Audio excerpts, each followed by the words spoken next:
Hi hello welcome to Suman TV. నేను మీ Roshan. So ఇప్పుడున్న మనుషుల హర్రీ బర్రీ లైఫ్లో ఈ వెయిట్ మేనేజ్మెంట్ అనేది చాలా చాలా చాలా చాలా కష్టమైపోయింది. ఒబెసిటీ, డయాబెటీస్ ఒకదాన్నమ్మట ఒకటి. మీ అందరికీ తెలిసిందే, ఒబెసిటీ వచ్చిందంటే మనిషికి ఆటోమేటిక్గా ఎన్ని రకాల రోగాలు ఉన్నాయో అన్ని రకాల రోగాలు అటాక్ అవుతాయి అని చెప్పేసి. బట్ ఆ ఒబెసిటీని కూడా మనం కేర్ చేయకుండా మనుషులు హార్ట్ అటాకు ఇలాంటి స్టేజ్కి వెళ్ళిన దాకా కూడా దాన్ని చాలా నిర్లక్ష్యం చేస్తున్నారు. ఇది చాలా చాలా చాలా తప్పు. ఎస్, మనుషులు మనం ఎప్పుడు బిజీగానే ఉంటాం. బిజీ లైఫ్లో కూడా మన హెల్దీ లైఫ్ అనేది చాలా చాలా ఇంపార్టెంట్. దాని మీద ఫోకస్ పెట్టాలని మనస్ఫూర్తిగా కోరుకుంటున్నాను ఎప్పుడు కూడా అన్ని ఎపిసోడ్స్లో. బట్ దీనికి ప్రధానమైన కారణాలు చాలానే ఉంటాయి. బట్ మనం చెప్పే కన్నా కూడా ప్రజెంట్ నాతో పాటు ఉన్నారు డాక్టర్ మొయినుద్దీన్ గారు, బేరియాట్రిక్ అండ్ మెటబాలిక్ సర్జన్. ఆయనతో మాట్లాడదాం. సో మొయినుద్దీన్ గారు నమస్తే. నమస్తే. సో లాస్ట్ టైం మీరు ఇచ్చిన అవేర్నెస్ వీడియో అనేది చాలా బాగా వైరల్ అయింది. అవును. ఒక బాబు వచ్చి తను ఎంత వెయిట్ ఉన్నారు, ఎంత వెయిట్ తగ్గారో ఆఫ్టర్ బేరియాటిక్ అండ్ ఎంత హెల్దీగా ఉన్నారో కూడా చెప్పారు. బట్ ఇప్పుడు నేను చెప్పినట్లుగానే మనుషుల హర్రీ బరీ లైఫ్లో అసలు దేన్ని పట్టించుకోవడం మానేస్తున్నారు. అసలు especially I'm talking about obesity.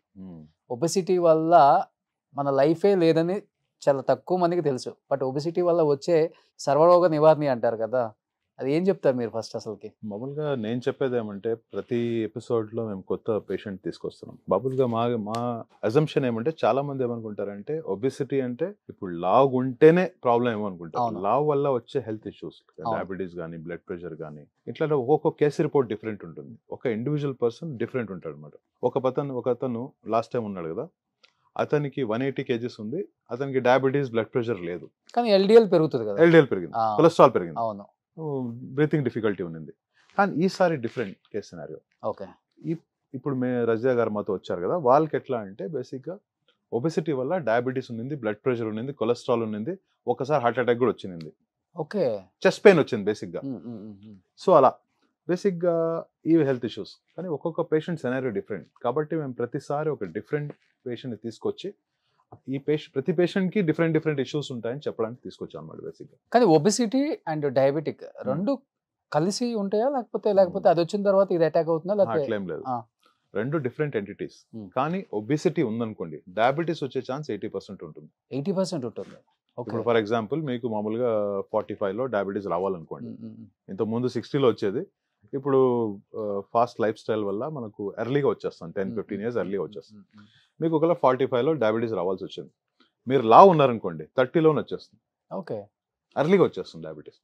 ఎర్లీగా వచ్చింది అనుకోండి, ఎర్లీగా డ్యామేజ్ అవుతాయి ఆర్గన్స్. ఓకే, అలా. సో ఒబెసిటీ ఉంటే 80% ఛాన్స్ ఉందన్నమాట డయాబెటీస్ వచ్చే ఛాన్స్ ఉంటుంది. ఓకే.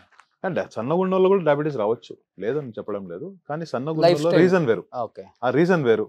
సో ఇప్పుడు మీరు అన్నట్లుగానే ఇప్పుడు చాలా మంది ఒబెసిటీ అంటే ఎందుకు వస్తుందా అన్న కారణాల కన్నా కూడా దాన్ని పట్టించుకోకుండా చాలా మంది ఉన్నారు.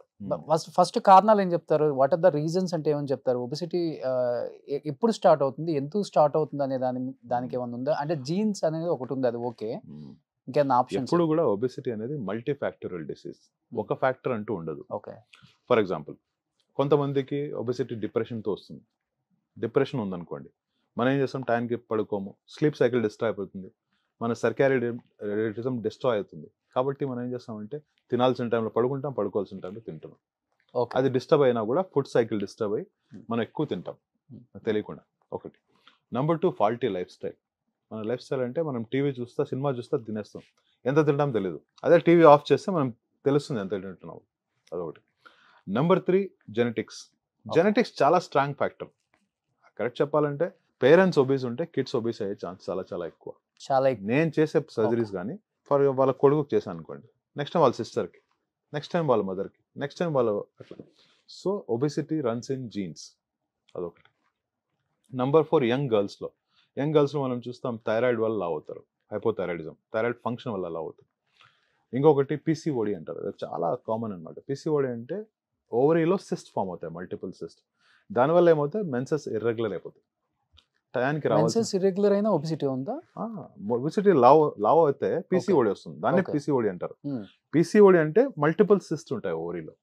అదేమవుతుందంటే ఆ సిస్ట్ ఉండడం వల్ల మెన్సెస్ మామూలుగా మంత్లీ రావాలి కదా, వాళ్ళకి 3 months వన్స్, 6 months వన్స్, కొంతమంది మాదిరి పేషెంట్స్ వస్తారు 2 years వన్స్ వచ్చే వాళ్ళు కూడా ఉన్నారు.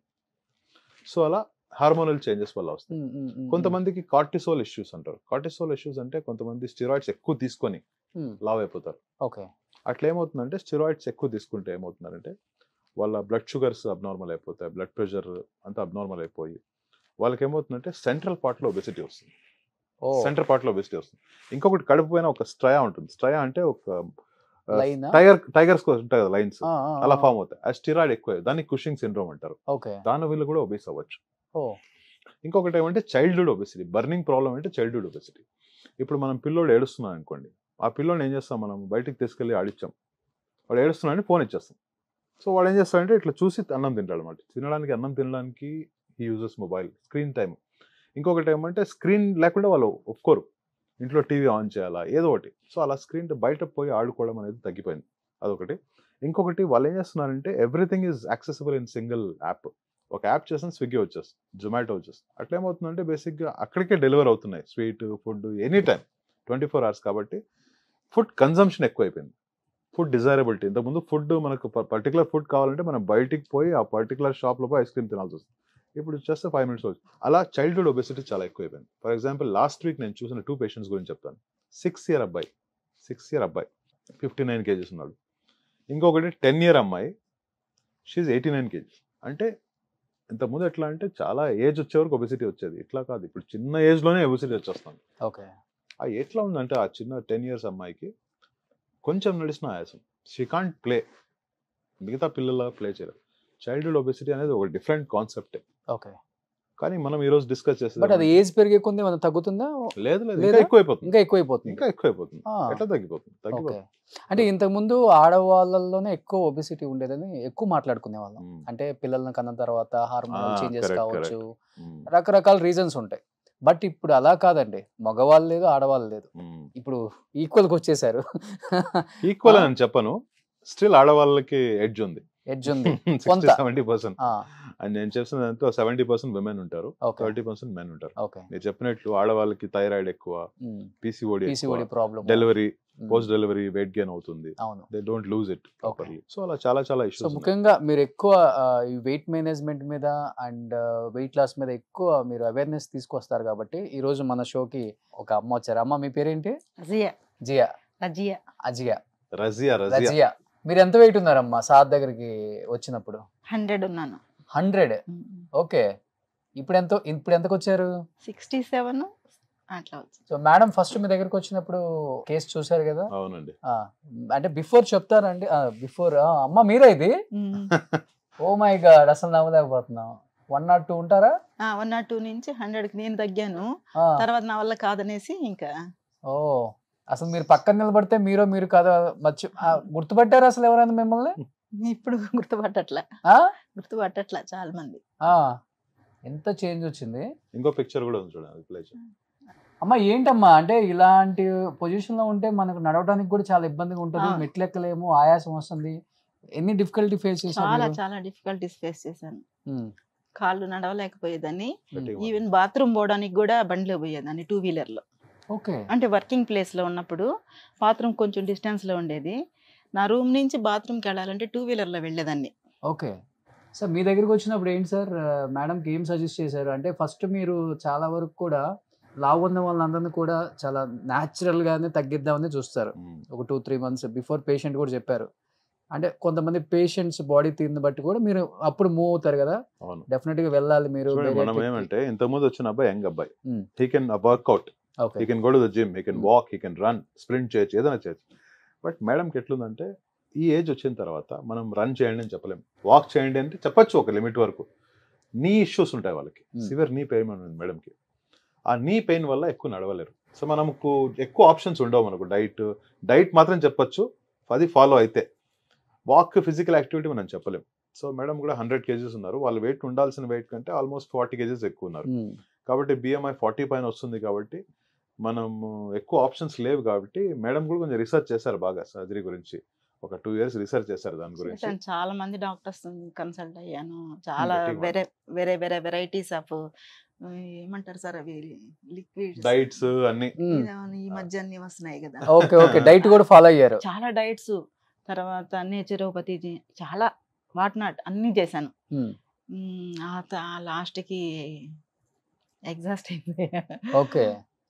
బాగా వెక్స్ అయిపోయి వాటితో చాలా ఇబ్బంది అనిపించింది. ఆయాసం వచ్చేసేది, మాట్లాడలేకపోయేదాన్ని. ఎక్కువ కోపం వచ్చేది. ఓకే. ఒక మాట మాట్లాడతాను, ఆ మాటకి అవతల వాళ్ళకి అర్థం అవ్వాలి, లేదా రెండో మాట మాట్లాడాలంటే ఊరిని చూస్తాను మాట్లాడలేక ఓకే. అర్థమైంది. కోపం అర్థమైంది. కోపం వచ్చేసేది అన్నమాట. ఇప్పుడు చాలా హ్యాపీగా మాట్లాడుతున్నా, నడిచొస్తున్నాను. స్టెప్స్ కూడా ఎక్కువ వచ్చారు ఇప్పుడు. అవును, నడుస్తున్నాను, నా ఓకే. వంట నేను చేస్తున్నాను. అప్పుడు కూడా వంట చేసేదాన్ని, బట్ స్టూల్ వేసుకొని కూర్చొని చేసేదాన్ని. ఇప్పుడు హ్యాపీగా చేస్తున్నాను. వర్కింగ్ ఈ ప్లేస్ లో ఆనందంలో చెట్లు ఎక్కేస్తున్నాను, పుట్లు ఎక్కేస్తున్నాను సినిమా డైలాగ్ ఉంటది కదా, అలా అయిపోయింది అనమాట. అసలు సంతోషం ఎక్కువైపోయింది నాకు. అసలు ఇంతకు ముందు మంత్లీ వన్స్ ఊరు వెళ్ళేదాన్ని, ఇప్పుడు వీక్లీ వన్స్ వెళ్తున్నాను ట్రావెల్ చేయడం. మీ ఊరు వాళ్ళు ఫ్రెండ్స్ అన్న గుర్తుపట్టారమ్మా? గుర్తుపట్టలేదు కొంతమంది. తర్వాత నాకై నేను తమాషా సార్, నేను రైల్వే స్టేషన్కి వస్తే ఒక కానిస్టేబుల్ ఒక అతను, నేను కోర్టులో పని చేస్తానండి, కానిస్టేబుల్ ఒక అతను చూసి నేను వెళ్ళి అడిగాను, బాగున్నావయ్య అంటే, ఎవరమ్మా మీరు? నేను పలానా అని చెప్పి, మీరు కాదు మా మేడం వేరే మేడం అని చెప్పి అన్నారు. అప్పుడు ఈ ఫోటో చూపిస్తే ఈవి మా మేడం అని అంటున్నాడు ఆయన. ఓకే. అట్లా అయిపోయింది, ఐడెంటిటీ కూడా పోయింది. ఓకే. సో ఇప్పుడు నాకు నేను చెప్పుకోవాల్సి వస్తుంది, నేను సో అండ్ సో అని. భయపడ్డారమ్మా ఫస్ట్ బేరియాట్రిక్ సర్జరీ అస్సలు అంటే? ఈ భయపడలేదు. ఏజ్ లో అవసరమా వద్దు? అస్సలు భయపడలేదు. నా ఫ్రెండ్స్ అందరూ భయపడ్డారు, నన్ను పంపించడానికి సర్జరీకి భయపడ్డారు. నేను, నా కొడుకు, కొంతమంది ఫ్రెండ్స్ నియర్ అండ్ డియర్ వాళ్ళు తప్ప మిగతా అందరు భయపడ్డారు, వద్దు వద్దని, అంతా అపోజ్ చేశారు వద్దని. ఇలా బతికే కంటే అలా చచ్చిపోవడం మేలు అని చెప్పి వచ్చేసాను. సో ఆయన బేరియాట్రిక్ సర్జరీ అంటే పెద్ద ప్రొసీజర్ కూడా ఉండదు, చాలా సింపుల్ గా ఉంటదని బిఫోర్ చాలా మంది చెప్పారు. మీకు చేయించుకున్న తర్వాత డిఫరెన్స్ అంటే ఏమని చెప్తారు? అంటే ఎక్స్పెక్ట్ చేసినంత సర్జరీ ఎక్స్పెక్ట్ అంటే ఉందా? అంత అంత అంత పెద్దగా ఎక్స్పెక్ట్ చేశారా సర్జరీ అంటే? మీరు చాలా సింపుల్ గా అయిపోయింది అనుకున్నారా? చాలా సింపుల్ గా ఆ రోజే నేను హ్యాపీగా నడిచేసాను. ఆ రోజు అసలు నేను ఆఫీస్కి వెళ్ళాను. ఆ రోజు సార్ ఆఫీస్కి వెళ్ళాను. ఆ రోజు ఆఫీస్కి వెళ్ళాను. అందివే బెంగళూరు నుంచి నేను వెళ్తూ ఒక చిన్న సంతకం కావాల్సి వస్తే నేను నైట్ 12 o'clock వెళ్ళి ఆఫీస్కి వెళ్ళి సంతకం పెట్టేసి వెళ్ళాను. చేసిన రోజే ఇది అదే డ్రెస్ లో వెళ్ళి. ఓకే. సో సార్ అంటే బేరియాట్రిక్ సర్జరీ మీరు అన్నారు అంటే ముఖ్యంగా ఆ వెయిట్ చూస్తుంటే మనకే అనిపిస్తుంది. ఎన్ని మంత్స్ చేంజ్ అమ్మా ఇది? చేసిన తర్వాత 8 months పట్టింది. అంటే ఫుడ్ ఎలా తీసుకుంటున్నారు మీరు? అంటే ఎలాంటి డైట్ ఉంటుంది సార్? తర్వాత మొదటి నెలంతా లిక్విడ్ డైట్ ఉంటుంది, తర్వాత కొంచెం అంటే 1 ఇడ్లీ. ఫస్ట్ ఆఫ్ ఆల్ అసలు అది ఉండదు, క్రేవింగ్సే ఉండవు తినాలని. ఇది ప్రోటీన్ షేక్ తీసుకుంటాం, ప్రోటీన్ మిల్క్ ఫస్ట్ 1 month. ఇప్పుడు కూడా స్టిల్ ఓకే తీసుకుంటున్నాను, మార్నింగ్ ఈవినింగ్ తీసుకుంటాను. ఆకలి అవుదా మీకు? ఆకలి అనిపించదు, అసలు క్రేవింగ్స్ ఉండవు. అంతకు ముందు అవి తినాలి ఇవి తినాలి అవి ఉంటుంది కదా, అలాంటివి ఏమి ఉండవు. ఇంతకుముందు ఎన్ని ఇడ్లీలు తింటారు? అప్పుడు తక్కువే తినేదాన్ని, బట్ ఒబేసిటీ వల్ల ఇప్పుడు సర్జరీ అయ్యాక 1.5 ఇడ్లీ కూడా తినలేం. 1 ఇడ్లీ, ఇంకేదన్నా తింటే ఇంకొక 1/2 ఇడ్లీ. ఏమైనా సైడ్ ఎఫెక్ట్స్ అనిపించటం కానీ? నథింగ్. అవేం లేవా? ఏం లేవు. ఎవరన్నా అడిగే వాళ్ళని కూడా ఎంకరేజ్ చేస్తున్నాను, ఏముండవు వెళ్ళండి అని చెప్పి. ఓకే. అవును. ఇంత మోటివేట్ చేసి పంపితే ఎందుకు వెళ్ళరు వాళ్ళు? కొంచెం కూడా అనిపించలేదు సైడ్ ఎఫెక్ట్స్? ఏం లేదు, కూడా అనిపించలేదు మీ మైండ్ కి? ఏం లేదు. నేను సఫర్ అయిన ప్రాబ్లమ్స్ అయితే షుగర్ 8కి వెళ్ళిపోయింది, HbA1c ఇప్పుడు 5. షుగర్ ట్యాబ్ 3 years లోపల. నాకు కరోనా ముందు ఇన్ని ప్రాబ్లమ్స్ లేవు, కరోనా తర్వాత కరోనా కూడా రాలేదు నాకు. బట్ ఈ డెవలప్మెంట్స్ అన్నీ ఎక్కువైపోయింది అనమాట, విపరీతంగా అలా వచ్చేసాను. చాలా ఇబ్బంది పడ్డాను. నాకు సార్ కోసం అంటే ఈ సార్ అని నాకు తెలియదు, నేను సెర్చ్ చేసుకుంటున్నాను, మా అబ్బాయి సెర్చ్ చేస్తున్నాడు. సో మాకు నెల్లూరులో ఇంకొకళ్ళు చేయించుకున్నారు సార్ దగ్గర వాళ్ళు. తర్వాత నేను చూసుకున్న డాక్టరు వాళ్ళు చేయించుకున్న డాక్టర్ ఒకటే అయింది, కోఇన్సిడెన్స్ జస్ట్. ఓకే. సో అప్పుడు ఇమీడియట్గా నేను రష్ టు బెంగళూరు వచ్చి with in no time sir, వచ్చిన రోజు కన్సల్టేషన్కి సర్జరీకి 1 week టైం. ఓకే. మళ్ళీ దొరుకుతారో అన్నట్టుగా చేంజ్ చేసుకున్నాను. Okay. ముందే టచ్ లో ఉన్నారు, Mm. వాళ్ళ బంధువులు చాలా మంది అంటే వాళ్ళ ఫ్రెండ్ Mm. సర్కిల్ లో చాలా మంది చేసుకున్నారు, Mm. వాళ్ళని చూసి వాళ్ళు ఇన్స్పైర్ అయ్యారు అనమాట. ఓకే. అప్పుడు ఆల్రెడీ కన్విన్స్ అయిపోతారు, ఎవరైనా దగ్గర ఉన్న వాళ్ళు చేసుకుంటే ఆల్రెడీ కన్విన్స్ అయిపోతారు. దానికి ముందు నేను చూసాను సార్ మిమ్మల్ని Mm. ఆన్లైన్ లో చూసుకున్నాను, Mm. అనుకుంటూ ఉన్నాను. వాళ్ళు చెప్పిన పేరు సార్ పేరు ఒకటే అయ్యేసరికి మ్యాచ్ అయింది అనమాట. ఓకే. సో ఇమీడియట్ గా సార్ ఈ బేరియాట్రిక్ సర్జరీ చేసిన తర్వాత బిలియన్ లా ఉన్న వాళ్ళు కూడా ఇంత ఇంత బిలియన్ లాగా అయిపోతారు ఏంటి సార్? ఏం ప్రాసెసర్ అంటే ఒక చిన్న ఒక్క సెకండ్ ఒక 1 minute లో చెప్పగలరా? మనం సర్జరీ అంటే కోసేది కాదు, చిన్న హోల్స్ వేసి కెమెరాతో చేసే సర్జరీ. ఓకే. స్టమక్ ని మీరు ఎంత తింటున్నారు Mm. తగ్గించేస్తాం, 20% తింటారు, ఇంటెస్టైన్ తో జాయిన్ చేస్తాం. నేను చెప్పేది గ్యాస్ట్రిక్ బైపాస్. స్టమక్ క్వాంటిటీ తగ్గుతుంది, మీరు తినే కెపాసిటీ తగ్గుతుంది. మీరు instead of eating 3 times 4 to 5 times తినగలుగుతారు. Okay. ఇంకొకటి మీ క్రేవింగ్స్ తగ్గిపోతాయి, ఇంత ముందు అంత తినాలి అంత తినాలా ఉండదు. Mm. ఇంకొకటి హార్మోనల్ చేంజెస్ అవి కొవ్వు అన్ని చోట కరిగి మోషన్ త్రూ వస్తుంది. అలా మెల్ల గ్రాడ్యువల్ కేజీ బై కేజీ ఒక 8 months లో తగ్గిపోతారు. నేను చెప్పిన వెయిట్ ఓకే. 8 to 9 months లో. ఇప్పుడు మేడం కూడా 100 ఉన్నారు. ఫస్ట్ మంత్ కి నేను 15 kgs తగ్గాను. ఫస్ట్ మంత్ కి అంటే అమ్మ చెప్పటం ఫస్ట్ లో నేను పెద్దగా ఫుడ్ కూడా తీసుకునేదాన్ని కాదని చెప్తున్నారు లావుగున్నప్పుడు కూడా. మరి ఇప్పుడు ఆపరేషన్ అయిపోయిన తర్వాత కూడా సేమ్ అంటే పెద్దగా చేంజెస్ ఏం లేవు. మరి ఫుడ్ వల్ల చాలా మందికి అదే డౌట్. మీరు సేమ్ క్వాంటిటీ తింటున్నారు, ఇంకొంచెం తక్కువ తింటున్నారు, అయినా ముందు కూడా తినేవాళ్ళు కాదు కదా, ఎట్లా మరి అని. అవును. ఇప్పుడు స్టమక్ సైజ్ తగ్గితే ఎలా లవ్ సార్? అట్లా కాదు. చాలా మంది అర్థం చేసుకోవాల్సిన త్రీ మెకానిజమ్స్. మీ సర్జరీ తర్వాత మీ మెటబాలిజం పెరిగిపోతుంది. అంటే నేను చెప్పాను కదా, కొత్త హార్మోన్స్ రిలీజ్ అవుతాయి సర్జరీ తర్వాత.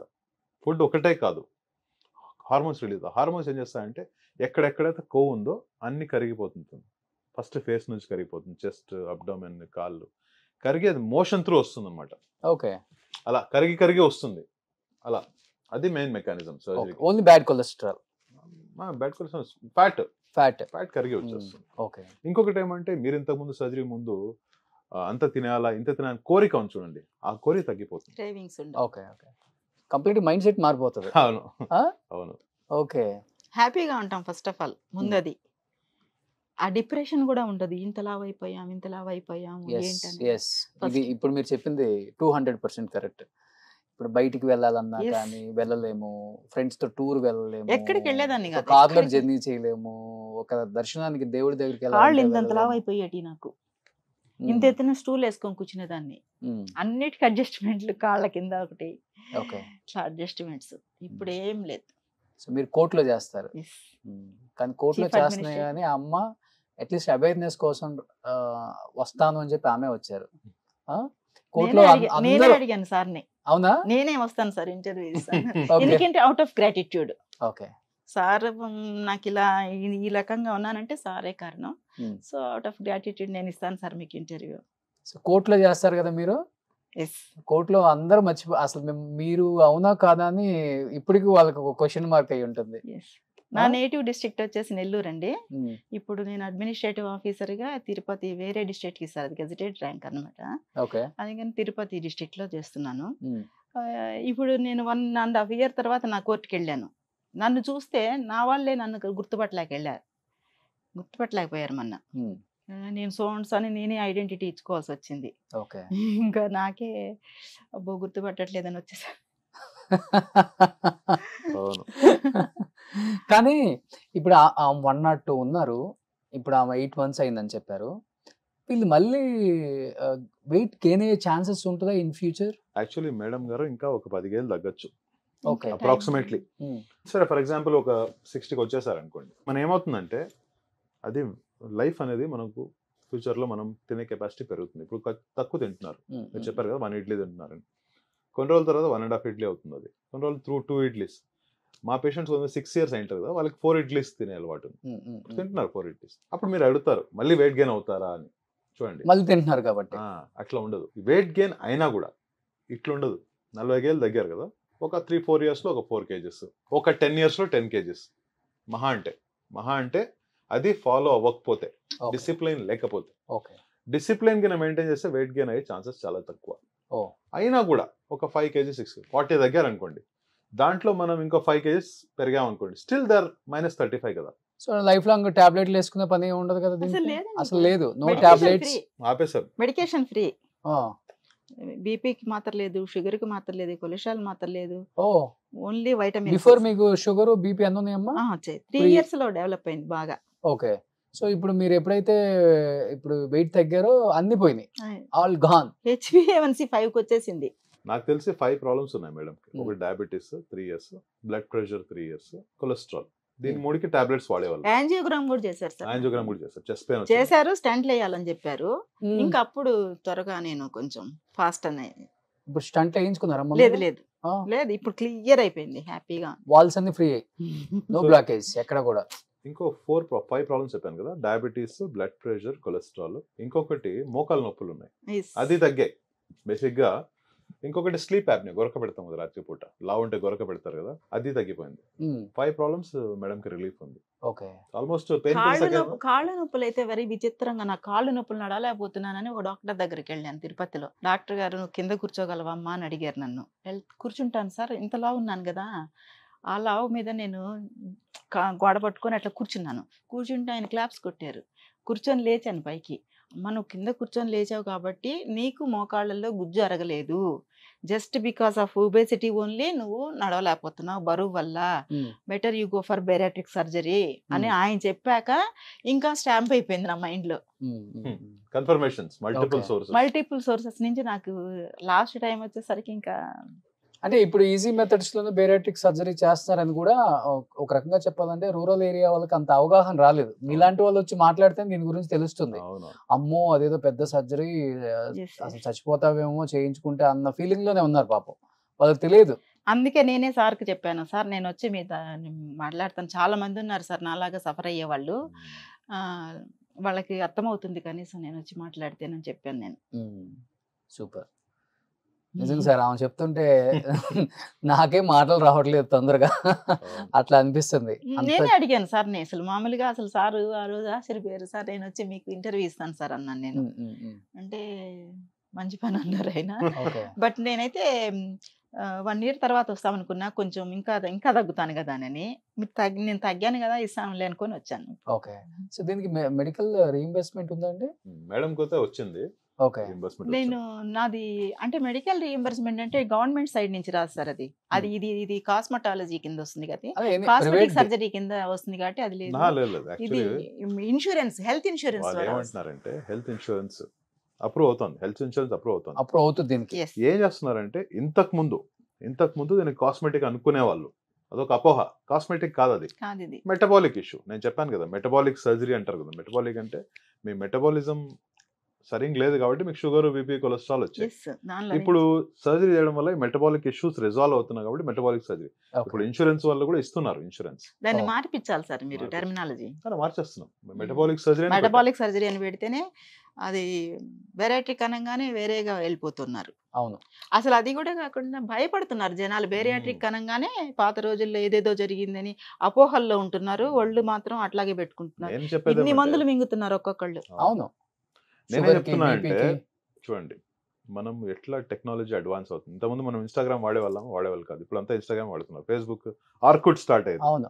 ఎట్లా టెక్నాలజీ ఎవాల్వ్ అయింది కదా, మన టెక్నాలజీ కూడా స్టేప్లింగ్ టెక్నాలజీ ఎవాల్వ్ అయింది. మన స్టేప్లర్స్ లో కూడా అడ్వాన్స్ స్టేప్లర్స్ వచ్చేసినాయి. మనం స్టేప్లర్ చూస్తాం, ఆర్టిఫిషియల్ ఇంటెలిజెన్స్, ఎంత స్టేపుల్ చేయాలా, ఎట్లా స్టేపుల్ చేయాలా, అన్ని అడ్వాన్స్ అయింది. ఇంతకుముందు డిస్కస్ చేసే ప్రాబ్లమ్స్ కానీ అవన్నీ లేవు ఇప్పుడు.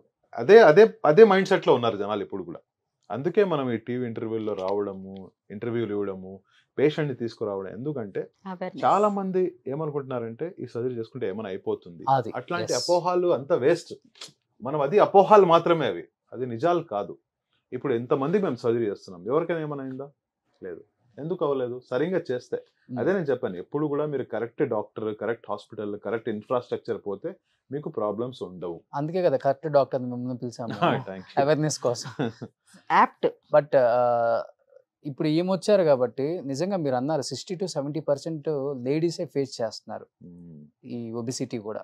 బట్ అలాంటి వాళ్ళందరికీ మీలాంటి వాళ్ళు వచ్చి చెప్పటం వల్ల నిజంగా వాళ్ళల్లో ఒక స్టార్ట్ అవుతుంది, నేను వెళ్ళాలి, జస్ట్ థింకింగ్ అన్న స్టార్ట్ అవుతుంది, ఒక ఆలోచన స్టార్ట్ అవుతుంది.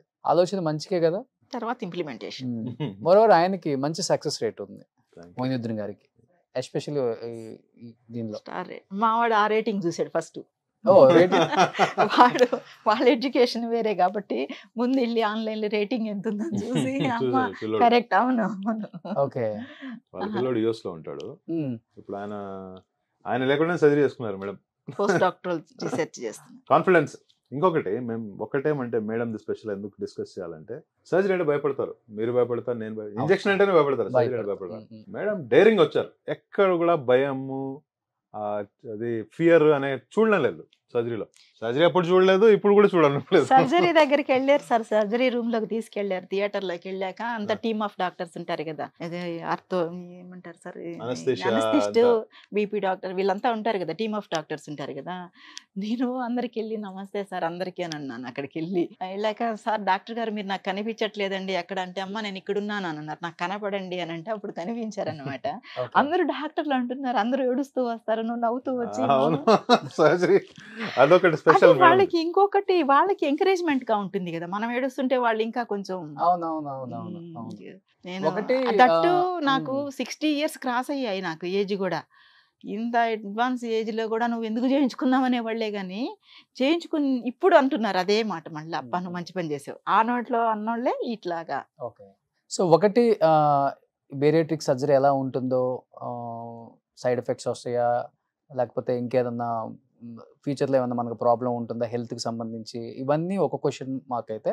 ఇంకొకటి కాస్ట్ కూడా ఉంటుంది, కాస్ట్ మనం ఎఫర్ట్ చేయగలమా లేదా. ఇప్పుడేమో ఒకలాగా చెప్తారు, లోపలికి వెళ్తేనేమో మళ్ళీ అది ఇది అది ఇది అని చెప్పేసి మనం బయటకు వచ్చేలోపు చాలా ఎక్కువ అయిపోద్దామో, మనం ఎఫర్ట్ చేయలేము అని అనుకునే వాళ్ళు కూడా ఉంటారు. అమ్మ మీరే చెప్పండి మీ మాట. అఫోర్డబుల్ అండి, చాలా affordable compare to others. Others అంటే నాకు అఫోర్డబుల్. ఇప్పుడు మనము మీరు తీసుకుంటే షుగర్ మందులు ప్రతి నెల వాడాలా, బీపీ మందులు వాడాలా, కొలెస్ట్రాల్ మందులు వాడాలా, మోకాలు నొప్పి, ఇవన్నీ ఒక 40,000 వస్తుంది. అవును, 30,000 వస్తుంది అట్లీస్ట్, మినిమం అన్న 30,000. ఇట్లా తీసుకొని పోయే సంవత్సరం అంటే బేరియాట్రిక్ సర్జరీ కాస్ట్ అదే, అంతే. అదన్నీ వాడితే ఇంకా అవసరం లేదు కదా. ఇంకొకటి డిసీజ్ ఫ్రీ, ఒకటి రోగాలు లేవు, ఒకటి. ఇంకొకటి మేడం గారు మీరు ఎప్పుడైనా ఊహించారా ఇట్లా స్టేర్స్ ఎక్కి వస్తారని? ఊహించలేదు. ఇప్పుడు స్టేర్స్ ఎంత బాగా బ్రహ్మాండంగా వచ్చారు. చాలా మంది నేను ఆ ఫోటో చూసి ఈమా అని నేనే షాక్ అయ్యా. ఇప్పుడు నేను ఎయిర్పోర్ట్ లో కూడా మీరు అక్కడ ఉన్నారు కదా, నేను వచ్చేస్తాను కదా గబా గబా, సార్ అక్కడ ఉన్నారు, క్విక్ గా నడుస్తున్నారు. ఓకే బాగా అసలు. సో ఈ ఫోటో నేను చూసి నేనే షాక్ అయ్యా. అసలు ఎంత హ్యాపీగా ఫీల్ అవుతానంటే నాకు నేనే గుర్తు తెచ్చుకొని ఓల్డెన్ డేస్ కరెక్ట్ చాలా సఫర్ అయ్యాను. అబ్బా ఇప్పుడు బాగా ట్రిప్స్ వెళ్తున్నారా, ఎంజాయ్ చేస్తున్నారు లైఫ్? ట్రిప్స్ అని కాదు కానీ నేను హోమ్ టౌన్ కి వెళ్తుంటాను. అంతకుముందు వెళ్ళేదాన్ని కాదు, నెలకు ఒకసారి వెళ్ళేదాన్ని విత్ గ్రేట్ డిఫికల్టీ. ఓకే. ఇప్పుడు ఏంటంటే ఫ్రీక్వెంట్ గా ఐ కెన్. కార్ లో కూర్చోవడం కూడా కష్టంగా ఉంటది కదా, అంతసేపు జర్నీ చేయాలి. కార్ లో కూడా ఎత్తి పెట్టుకునేదాన్ని, అంత హైట్ తక్కువ దానిలో కూడా ఎత్తి పెట్టుకునేదాన్ని కాలు కింద, లేదంటే స్వెల్లింగ్ వచ్చేస్తుంది, వాటర్ వచ్చేస్తుంది. సో ఎనీహౌ ఇప్పుడు చాలా హెల్తీగా ఉన్నారు, హ్యాపీగా ఉన్నారు, అసలు నో ఇష్యూస్, ఇప్పుడు నో ఇష్యూస్. డాక్టర్ గారు ఏం చెప్తారు? నేను చెప్పేది ఏమంటే న్యూ బర్త్ అనేది మనకు ఏ ఏజ్ లోనే రావచ్చు. కొత్త లైఫ్ అంటే మనము పాత లైఫ్ కి అలవాటు పడిపోయింటాం. మనం నడవలేము, ఎక్కడ పోవాలన్నా ఎక్స్క్యూజెస్, స్టేర్స్ నడవలేము, బయటికి పోలేము, స్టిగ్మా, లా ఉన్నారని కామెంట్ చేస్తారని ఒకటి, అలాంటి స్టిగ్మాలు ఉన్న వాళ్ళు ఉంటారు. అదే పాత లైఫ్ వాళ్ళది. ఇంకంతే లైఫ్ ఎస్పెషల్లీ అమ్మాయి ఆడవాళ్ళకి బాడీ షేమింగ్ ఎక్కువ కంపేర్ టు అబ్బాయిలు అనేస్తారు. అది నేనైతే కనుక షై ఫీల్ అవ్వడం అదంతా ఏం లేదు కానీ స్ట్రగుల్ ఫర్ ఎగ్జిస్టెన్స్ లాగా చేశాను. బట్ ఇప్పుడు హ్యాపీ అయిపోయి తేలిగ్గా ఉన్నాను కాబట్టి చాలా వర్క్ చేసుకుంటున్నాను, హ్యాపీగా ఎవరికైనా హెల్ప్ కూడా చేస్తున్నాను వర్క్ లో. డాక్టర్ గారికి ఈ టైంలో మీ సైడ్ నుంచి ఇంకా ఒకసారి థ్యాంక్స్ చెప్తాను. డాక్టర్ గారు అంటే అవేర్నెస్ అయితే ఇలాంటి వాళ్ళు వచ్చినప్పుడు డెఫినెట్గా వాళ్ళకి ఒక ఆలోచన అయితే స్టార్ట్ అవుతుంది. బట్ ఏజ్ గ్రూప్ అంటే అమ్మ చెప్పారు నాకే 60 అని చెప్పి, బట్ మీరు చెప్పండి మీ సైడ్ నుంచి యాజ్ ఏ డాక్టర్గా ఏజ్ గ్రూప్ ఏమైనా ఉంటుందా దీనికి? ఇంత ఏజ్ వాళ్ళు చేయించుకుంటే బెటర్ లేకుండా? కరెక్ట్ చెప్పాలంటే ఒక ఏజ్ గ్రూప్ అంటూ డెఫినేషన్ లేదు. ఎందుకంటే బేరియాట్రిక్ ఇంతకు ముందు ఇచ్చేవాళ్ళు 16 to 65 అని, బట్ అది కూడా లేదు. ఎందుకంటే ఇప్పుడు నేను చూసాను, నేను చెప్పాను లాస్ట్ వీక్ 6 years 10 years అట్లా వాళ్ళకి హెల్త్ ఇష్యూస్ ఉన్నాయి. ఓకే. ఇప్పుడు హెల్త్ ఇష్యూస్ ఎక్కువ అయిపోయాయి అనుకో, నడవలేరు, ఆయాసము, కష్టం ఉంది లైఫ్ అంటే వాళ్ళు కూడా చేయడంలో తప్పు లేదు. ఎందుకంటే ఇట్స్ లైఫ్ సేవింగ్ ఫర్ వాళ్ళు. ఇప్పుడు 70 మేము చేసిన 72 వరకు చేసాం మేము ఏజ్. 72 వరకు 72 నేను చేసింది నా పర్సనల్గా. అప్పుడు మీరు అంటారు 72లో ఎందుకు చేశారని. కానీ వాళ్ళకి ఎట్లా అంటే ఆ ఏజ్లో వాళ్ళు పాపము బెడ్ రిడన్ అయిపోయారు. లావు ఎక్కువ అయిపోయి అసలు కూర్చోలేము, నడవలేము, ఇంకా చచ్చిపోదాము ఆ టైపుల్లో ఉన్న వాళ్ళకి మనం సర్జరీ చేయడం వల్ల అట్లీస్ట్ వాళ్ళంతా వాళ్ళే బాత్రూమ్ పోయి రావడము, ఇంట్లో చిన్న వాక్ చేయడము, గార్డెన్లో ఒక చిన్న వాక్ చేయడము, జనాలతో కూర్చొని మాట్లాడే ఇంట్రెస్ట్ రావడము, ఇవన్నీ చాలా. ఇంకొకటి ఏమంటే మనం అనుకునే ఇంతసేపు వెయిట్ గురించి, డయాబెటీస్ గురించి మాట్లాడాము, బ్లడ్ ప్రెషర్. ఇంకొకటి మెంటల్ హెల్త్ ఇంప్రూవ్ అవుతుంది. అవును. మనం ఏం చేస్తామంటే లావు ఉన్నాం అనుకోండి, ఒక మెంటల్ క్లౌడింగ్ ఉంటుంది, ఫాగింగ్ లా ఉంటుంది బ్రెయిన్లో. ఫాగింగ్ అంటే మనం ఏం థింక్ చేయాలన్నా కరెక్ట్గా థింక్ చేయలేం, ఒక లేజినెస్ వచ్చేస్తుంది బ్రెయిన్లో. మనం ఇది ఏం వద్దులే, ఏం ఆలోచిస్తాము అట్లా. నేను చూసిన ఏమంటే మీరు కానీ నేను కానీ ఒక 4-5 కేజీలు వెయిట్ లాస్ అయ్యి రోజు ఎక్సర్సైజ్ చేయండి, డెఫినెట్గా ఆ మెంటల్ ఫాగింగ్ క్లియర్ అవుతుంది, మనకు థింకింగ్ కెపాసిటీ పెరుగుతుంది. నేను అనుకునేది మెంటలీగా మనం డిప్రెషన్ అవన్నీ తగ్గుతాయి న్యాచురల్గా, అది కాకుండా మెంటల్ ఫాగింగ్ పోతుంది, మన క్లారిటీ వస్తుంది లైఫ్లో. అందుకే కదా ఫిజికల్ యాక్టివిటీ అనేది చాలా ఇంపార్టెంట్ మనిషికి అని చెప్పేది. అందుకే మరి చాలా కాన్ఫిడెన్స్ వచ్చేస్తుంది, కాన్ఫిడెన్స్ లెవెల్స్ బాగా పెరుగుతాయి. ఓకే. అసలు ఏంటి సార్, అసలు ఇప్పుడు ఒక ఓపెన్ హార్ట్ సర్జరీ చేశారు అనుకుందాం, టు మై నాలెడ్జ్ ఎన్ని మెడిసిన్స్ వాడాలి, వాళ్ళు కదలకూడదు, దగ్గకూడదు, ఈ మందులు ఆ మందులు, టైం టు టైం మెడిసిన్ ఇన్ని వాడుతూ ఉండాలి, మళ్ళీ విత్ ప్రికాషనరీ మెజర్స్ కదా. ఇప్పుడు నేను సర్జరీ చేయించుకున్న రోజే నడిచాను, సర్జరీ చేసుకున్న రోజే ఆఫీస్కి కూడా వెళ్ళాను, సర్జరీ కానీ ఒక 1 month లీవ్ పెట్టాను, 10 daysకే వెళ్ళిపోయి జాయిన్ అయిపోయినాను క్యాన్సల్ చేసుకొని. ఎస్ నా బై క్యాన్ అనుకుని అంతలో బాడీలో కూడా హుషారు వచ్చింది. ఎందుకంటే అంటే బాడీ అంటే సార్ బాడీ తీరుని బట్టి ఉంటుందా ఇది? ఎందుకంటే నేను అడగాలనుకున్నాను, సర్జరీ చేసుకున్న తర్వాత చాలా మందికి ఒక క్వశ్చన్ ఉంటుంది, అమ్మో 1 month రెస్ట్ ఉంటుందేమో, 2 month రెస్ట్ ఉంటుందేమో అనేది. ఎన్ని రోజుల్లో వర్క్ వెళ్ళిపోవచ్చు బ్యాక్ టు? దీంట్లో రెస్ట్ అంటూ ఉండదు, అది కాన్సెప్ట్ నేను క్లియర్ చేయాలి. ఓకే. సర్జరీ చేసుకుంటారా, సర్జరీ 1 గంటలో అవుతుంది, సర్జరీ అయినా 2 hours లో వాక్ చేపిస్తాం. ఓకే. బెడ్ రెస్ట్ అంటూ ఏం లేదు, ఓకే. ప్రతి గంట వాక్ చేస్తారు. Next day they will be ready to go, ఇంటికి పంపించేస్తాం అదే రోజు, సేమ్ డే, నెక్స్ట్ డే. కొంతమంది ఇంటికి సేమ్ డే సర్జరీ చేశాక మమ్మల్ని ఐసీయూలో పెడతారండి. ఐసీయూలో పెట్టాక మనకి సెడేషన్ తీరిపోయి మామూలుగా మెలకు వస్తుంది కదా, ఇమీడియట్గా లేపేస్తారు. ఇక సిస్టర్స్ వాళ్ళు ఉంటారు కదా అక్కడ, ఈ ఐసీయూ టీం ఉంటారు కదా, వాళ్ళు లేపేస్తారు, మనల్ని నడిపిస్తారు. ఎట్లా అంటే యూరిన్ బ్యాగ్ చేత్తో పట్టుకుంటాం, అట్లే పట్టుకొని నడవాలి, వచ్చేస్తుంది, ఓపిక వస్తుంది, నడుస్తాం. చిన్న హోలే కదా పెట్టేది, 6 holes. 6 holes, చిన్నవి చిన్నవి. ఇంకొకటి అది నేను చెప్పారు కదా, నాకు తెలిసి చాలా మంది 2-3 రోజులు వెళ్ళిపోవచ్చు, కొంచెం యాక్టివ్ ఉన్న వాళ్ళు. కొంచెం ఇన్యాక్టివ్ ఉన్న వాళ్ళు ఒక 1 week మ్యాక్స్ టు మ్యాక్స్లో వాళ్ళ వర్క్ని జాయిన్ అయిపోవచ్చు. ఇప్పుడు ఫర్ ఎగ్జాంపుల్ సాఫ్ట్వేర్ వాళ్ళు వస్తారు చాలా మంది, ఆ సాఫ్ట్వేర్ వాళ్ళు ఏం చేస్తారు, థర్స్డే నైట్ అడ్మిట్ అవుతారు, ఫ్రైడే సర్జరీ చేస్తాం, సాటర్డే డిశ్చార్జ్ అవుతారు, సండే ఒక రోజు రెస్ట్ తీసుకుని మండే బ్యాక్ టు బ్యాక్. ఇలా పోతున్నారు చాలా మంది సాఫ్ట్వేర్ వాళ్ళు. బెంగళూరు సాఫ్ట్వేర్ సిటీ కాబట్టి చాలా సాఫ్ట్వేర్ వస్తారు సర్జరీ చేసుకోవడానికి. సూపర్. నిజంగా మొయినుద్దీన్ గారు, మీలాంటి డాక్టర్స్, మీలాంటి వాళ్ళు బయటకు వచ్చి మాట్లాడినప్పుడే నిజంగా అవేర్నెస్ స్టార్ట్ అవుతుంది. సో మనిషిలో ఒక ఆలోచన స్టార్ట్ అయ్యి, నేను కేవలం in the interest of public, పాపం చాలా సఫర్ అవుతున్నారు, వాళ్ళకి రకరకాల ఇన్హిబిషన్స్ ఉంటున్నాయి మైండ్ లో, ఎట్లా ఎట్లా ఎట్లా అనేది, అది నేను సఫర్ అవుతున్నాను, నేను పోయింది కాబట్టి నేను వచ్చి మాట్లాడు. సో అండ్ ఇంకొకటి బేరియాట్రిక్ లో మీకు మంచి సక్సెస్ రేట్ ఉంది సార్. కొన్ని thousands ఆఫ్ బేరియాట్రిక్ సర్జరీస్ చేశారు ఆయన, మంచి సక్సెస్ రేట్ ఉంది. ఇవాళ రేపు ప్రతి ఒక్కళ్ళు కూడా ఒక డాక్టర్ గురించే కాదు, ఎవరి గురించి తెలుసుకోవాలన్నా కానీ గూగుల్ రేటింగ్ చుట్టూ మనకు అలవాటు అయిపోయింది. సో మీకు గాడ్ గ్రేస్ మంచి గూగుల్ రేటింగ్ కూడా ఉంది, అంటే ఎన్ నెంబర్ ఆఫ్ సక్సెస్ రేట్ ఉంది కాబట్టి మీకు. పేషెంట్ తో రేపో కూడా చాలా బాగా చేస్తారు సార్. అవునవును, లాస్ట్ ఒక చెప్పారు, లాస్ట్ ఒక గ్రూప్ క్రియేట్ చేసి మేము డైరెక్ట్ మాట్లాడతారు, అవసరం అనుకుంటే ఏదైనా ప్రాబ్లం ఉందంటే డైరెక్ట్ మాట్లాడతారు, మనకి ఇష్యూ సాల్వ్ చేస్తారు, ఏదైనా ఇంకేదైనా ఉంటే మనకి సలహా ఇస్తారు, లేదంటే ఇంకా రండి మా మీరు రండి నేరుగా హాస్పిటల్కి అంటారు ఏదైనా ఉంటే. సో ర్యాపో మెయింటైన్ చేస్తారు, పేషెంట్ డాక్టర్ ర్యాపో ఉంటుంది, అది చాలా బాగుంటుంది అనమాట. అది సర్జరీ చేసుకునే ముందే వాళ్ళ పేషెంట్స్, తర్వాత ఫ్యామిలీ అయిపోతారు. అంతే కదా, ఒక ఫ్యామిలీ మెంబర్ లాగా.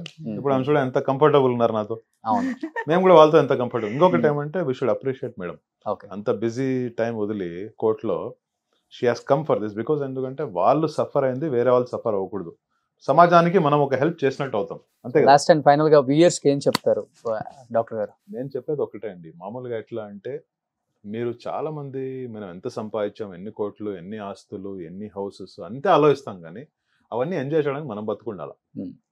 అవన్నీ బతుకుండాలంటే మనం హెల్త్ గురించి ఆలోచించాలి. హెల్త్ గురించి అంటే ప్రతి ఒక్కరు చెప్తారు జనాలు హెల్త్ గురించి అంటే ఏం చేయాలని అడుగుతున్నారు. చూడండి చాలా మంది ఏమంటే స్వీట్స్ ఆపేయండి. మీరు తింటున్నారు అనుకోండి తగ్గించండి, అట్లీస్ట్ ఆపలేరు అనుకోండి తగ్గించండి, అట్లీస్ట్ ఒకటి. రైస్ క్వాంటిటీ తగ్గించండి. మనం సౌత్ ఇండియన్స్ పొద్దున్న మధ్యాహ్నం సాయంత్రం అన్ని చోట్ల తింటాం rice, mid night. Rice quantity తగ్గించండి. ఇంకొకటి స్వీట్స్ తగ్గించండి. ఇంకొకటి ఏమంటే మీరు చాలా మంది ఏమనుకుంటారంటే ఫిజికల్ ఫిట్నెస్ అనేది కాదు. ఈ కాలంలో మెంటల్ అనేది చాలా హెల్త్ ఇష్యూస్ ఉన్నాయి. మనం మెంటల్ స్ట్రెస్, డిప్రెషన్ ప్రతి ఆల్టర్నేట్ మనిషిలో చూస్తాం. ఇంట్లో 10 మంది ఉంటే ఒక 3-4 మందికి వాళ్ళకు మనం డిప్రెషన్ చూస్తాం. కొంతమందికి చెప్పలేరు, అది వాళ్ళకి తెలియదు డిప్రెషన్ అని. ఇవన్నీ ఉండకూడదు అంటే అట్లీస్ట్ మీరు వాక్ చేసి అలవాటు చేసుకోండి. ఒక 20-25 మినిట్స్ ప్రతిరోజు మీ హెల్త్ గురించి ఆలోచించండి. అది చెప్తారు కదా 24 hours. మీరు ఎట్లా స్లీప్ ఒక 8 గంటలు పడుకోవాలనుకుంటారో అట్లా ఒక హాఫ్ అన్ అవర్ కానీ 1 hour కానీ మీ హెల్త్ గురించి ఆలోచించండి. హెల్త్ గురించి ఆలోచించండి, వాక్ చేయడం కానీ, చిన్న ఎక్సర్సైజ్ చేయడం కానీ, ఏదో వెయిట్ లిఫ్ట్ చేయాలని నేను చెప్పడం లేదు. హెల్త్ గురించి ఆలోచించి కొంచెం వాక్ చేయండి, చిన్న వాక్. ఇంకొకటి ఓపెన్ ఏరియాలో వాక్ చేయాలి. ఇంట్లో వాక్ చేయడం కంటే ఓపెన్ ఏరియాలో వాక్ చేయడం అంటే అదొకటి సన్లైట్ ఒకటి. ఇంకొకటి సెరటోనిన్స్ ప్రొడ్యూస్ అవుతాయి మనం ఓపెన్ ఏరియాలో వాక్ చేస్తాం. ఆ సెరటోనిన్స్ ఏం చేస్తాయంటే అది యాంటీ డిప్రెసెంట్. అది మీకు హ్యాపీనెస్ ఇస్తాయి. Okay okay okay. మీరు ఎక్సర్సైజ్ చేస్తే ఎందుకు ఎక్సర్సైజ్ పోతారు చెప్పండి జిమ్కి? అది ఎండార్ఫిన్స్ రిలీజ్ అవుతాయి. ఎండార్ఫిన్స్ అంటే హ్యాపీ హార్మోన్స్. ఇవన్నీ మీకు తెలియకుండా రిలీజ్ అవుతాయి బాడీలో. మీరు వాక్ చేయండి, ఒక 20 మినిట్స్ వాక్ చేయండి ప్రతిరోజు. ఆటోమేటిక్గా మీరు కొంచెం హ్యాపీగా ఫీల్ అవుతుంది. అప్పుడు అడగండి, చాలా రిలాక్సేషన్ వస్తుంది. Super. Any how thank you so much Moinuddin గారు. అండ్ ఫస్ట్ ఆఫ్ ఆల్ మీకు థ్యాంక్ యూ అమ్మా. అండ్ మీలాంటి వాళ్ళు బయటకు వచ్చి నిజంగా కొంతమంది మహిళలకి ఒక మంచి మెసేజ్ ఇవ్వటమే కాకుండా ఇన్స్పిరేషన్గా కూడా నిలుస్తారు మీరు అట్ ది ఏజ్ ఆఫ్ 60. నిజంగా great. Thank you so much మీకు ఎస్పెషల్లీ.